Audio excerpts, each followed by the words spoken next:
Thank you, Madam Speaker and members.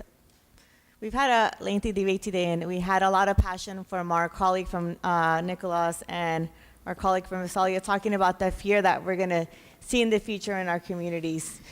But when I go home for the last 9 months, the fear has been very real, and it's been growing every day. I have kids who are afraid to go to school. I have parents who are afraid to take their kids to the hospital. I have family members who are telling me, you know what, I'm just not going shopping because I'm afraid of that, and I also need to save money because I might have an emergency. We have, folks who are not playing soccer. Our communities are quieter out there. You walk into any event, and that's the first thing that they tell me. How can you help me? How can you guarantee we're going to be okay?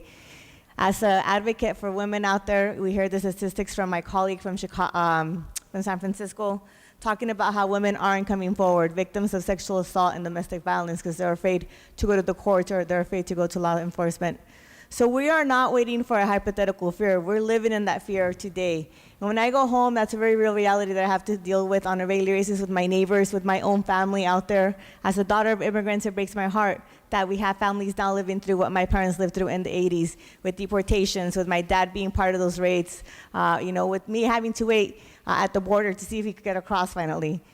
Kids having to miss school. We were those kids that were missing school on a regular basis.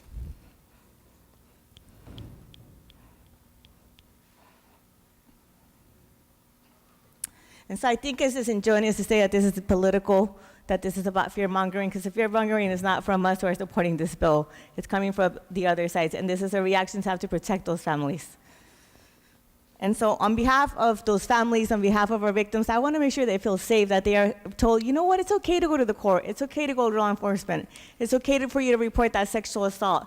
And we're going to have your back, and we're going to have you safe out there. And if you're doing the right thing, it's okay to go out there and go shopping. It's okay for you to play soccer.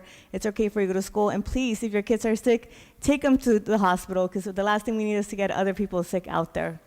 And so on behalf of all those individuals and the very real fear that a lot of our families are living with and continue to live with, I respectfully ask for an aye vote.